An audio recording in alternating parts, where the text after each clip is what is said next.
Hi எல்லோருக்கும் வணக்கம். நேற்று இடம்பெற்ற அகமதாபாத் விமான விபத்தில 242 பேரில் 241 பேரும் பலியாகி இருக்கிறார்கள். இந்த விமான விபத்து ஏன் நிகழ்ந்தது, என்ன காரணத்திற்காக இந்த விமான விபத்து ஏற்பட்டிருக்கலாம் என்று சொல்லி இந்த துறைசார் வல்லுநர்கள் பல விடயங்களை தற்போது சொல்லி இருக்கிறார்கள். உண்மையிலேயே இப்படியான சம்பவங்களாலதான் விமானத்தில விபத்து நடக்கிறதா என்று சொல்லி பலருக்குமே தெரியாது. இந்த காணொளி மூலம் நீங்கள் இதனை முழுமையாக தெரிந்து கொள்ளலாம்.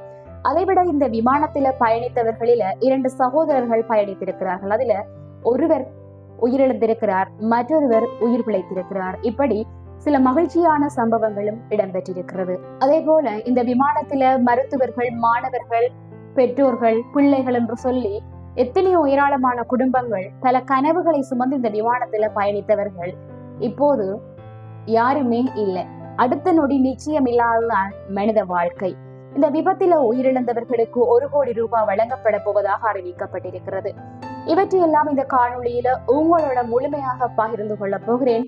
இதுவரை என்னுடைய யூடியூப் சேனலை சப்ஸ்கிரைப் பண்ணாம நீங்க காணொளி பார்த்து கொண்டிருப்பீங்களாக இருந்தால் மறக்காம சப்ஸ்கிரைப் பண்ணிக்கொள்ளுங்க. பக்கத்தில் உள்ள பெல் ஐக்கானையும் கிளிக் பண்ணிக்கொள்ளுங்கள். வணக்கம், நான் திவாரகா. நேற்றைய தினம் அகமதாபாத்ல இருந்து லண்டன் ஹெட்விக் விமான நிலையத்தை நோக்கி புறப்பட்ட விமானம் புறப்பட்டு வெறும் 1 நிமிடங்களிலேயே விபத்திற்குள்ளானது. 625 அடி உயரத்தில் பறந்த விமானம் மேலோக்கி பறக்க முடியாமல் கட்டடங்களிலேயும் மரங்களிலேயும் மோதி வெடித்து சிதறியது. இதுல ஒருவர் மட்டுமே உயிர் பிழைத்திருக்கிறார். 12 பேர் விமானத்தில பணியாற்றுகின்றவர்கள், மிகுதி விமானத்தில பயணிக்கின்ற பயணிகள் என்று சொல்லி மொத்தமாக 242 பேர் இந்த விமானத்தில பயணம் செய்திருக்கிறார்கள். அதுல ஒருவர் மட்டும் அதிர்ஷ்டவசமாக உயிர் பிழைத்திருக்கிறார். இந்த விமானத்தை தவறவிட்ட பெண்ணொருவர் தற்போது சில விடயத்தையும் பகிர்ந்திருக்கிறார். இப்படி இந்த விமான விபத்து உலக வாழ் மக்களிடையே அச்சத்தை ஏற்படுத்தி இருக்கிறது. அடுத்த நொடி நிச்சயம் இல்லாததான் மனித வாழ்க்கை. அதுக்காகத்தான் இவ்வளவு பேரும் பல போராட்டங்களை சந்தித்துக் கொண்டிருக்கிறோம். இந்த விமான விபத்தில 169 இந்திய பிரஜைகளும், 53 பிரித்தானிய பிரஜைகளும், 7 போர்த்துக்கல் பிரஜைகளும், கனேடியர் ஒருவரும் உள்ளடங்குவதாக சொல்லப்பட்டிருக்கிறது. இந்த விமான விபத்து இடம்பெறுவதற்கு என்ன காரணமாக இருக்கலாம் என்று சொல்லி துறைசார் வல்லுநர்கள் பல கருத்துக்களை சொல்லிக் கொண்டு வராங்க. இப்படியான காரணங்களால இந்த விமான விபத்து இடம்பெற்றிருக்கலாம் என்று சொல்லி இருக்கிறார்கள்.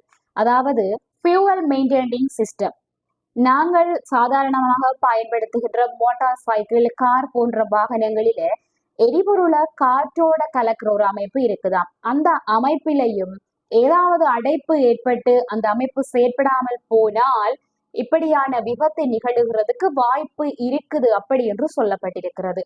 அதே போல பாத்தீங்க என்று சொன்னால் பறவைகளும் இதுக்கு முக்கியமான ஒரு காரணமாக இருந்திருக்கலாம் அப்படி என்று சொல்லி விமான எரிபொருள் கட்டுப்பாட்டு அமைப்பு தொடர்பான துறையில மூத்த விரிவுரையாளராக பணியாற்றும் டாக்டர் ஜோசன் ஹெனைட் என்பவர் இது குறித்து சொல்லியிருக்கிறார்.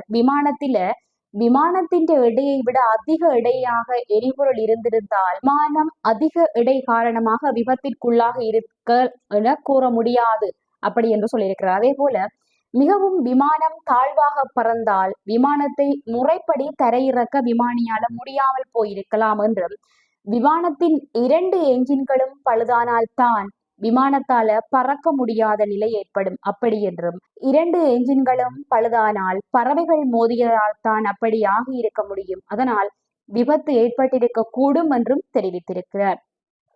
அதே போல விங் பிளாப்ஸ், அதாவது விமானம் மேல் நோக்கி ஏறும் போதும் இறங்கும் போதும் அதற்கு உதவியாக இருக்கக்கூடிய பாகமான விமானத்தின் இறக்கையில உள்ள விங் பிளாப்ஸ் எனும் அமைப்புகள் சரியாமல் இயங்காமல் போனாலும் அதனாலேயும் விபத்து ஏற்பட்டிருக்கலாம் என்று சொல்லி 3 நிபுணர்கள் சொல்லி இருக்கிறாங்க.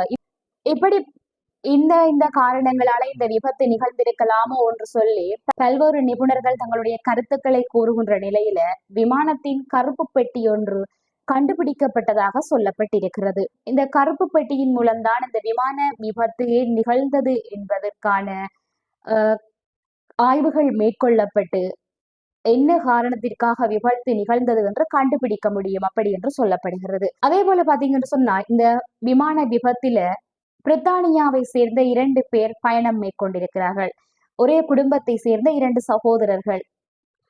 அஜய்குமார் ரமேஷ், மற்றது விஸ்வாஸ் குமார் ரமேஷ். இதுல விஸ்வாஸ் குமார் ஆச்சரியமாக உயிர் பிழைத்திருக்கிறார். அஜய்குமார் உயிரிழந்து விட்டார்.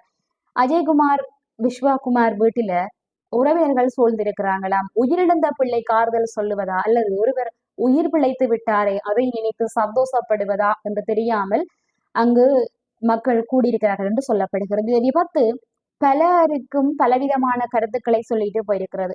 அடுத்த நொடி நிச்சயம் இல்லாத ஒரு வாழ்க்கை. அதுக்காகத்தான் இத்தனை சண்டைகள், இத்தனை போராட்டங்கள், இத்தனை ஏமாற்றங்கள், இத்தனை கவலைகள் என்று சொல்லி எல்லாவற்றையும் நாங்கள் அடுத்த நாளுக்காக காத்து ஏங்கிக் கொண்டிருக்கிறோம். இந்த நொடி, இருக்கிற நொடியை எல்லோரும் மகிழ்ச்சியாக வாழ பழகி கொள்ள வேண்டும்.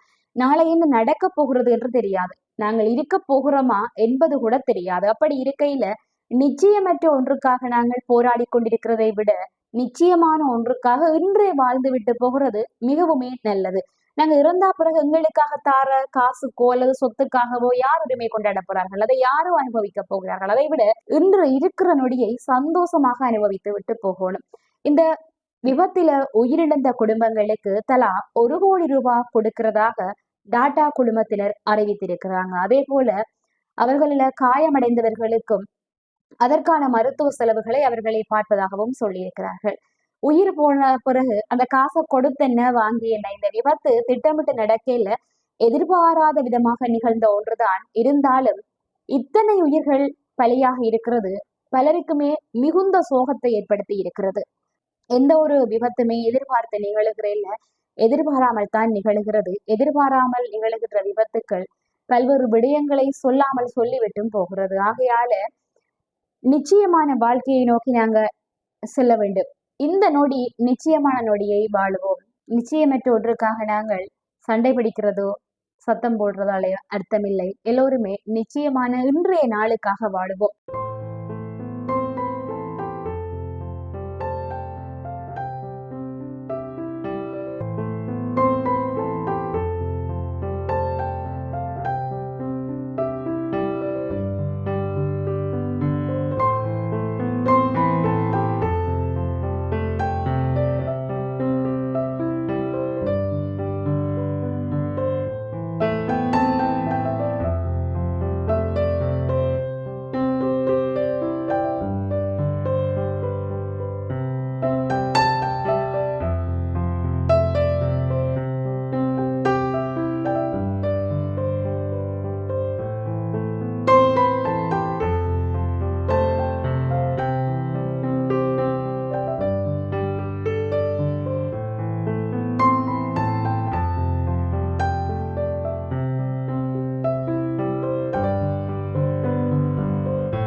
இந்த காணொளி உங்களுக்கு பிடிச்சிருந்தா சப்ஸ்கிரைப் பண்ணிக்கொள்ளுங்க. உங்களுடைய கருத்துக்களையும் பகிர்ந்து கொள்ளுங்கள்.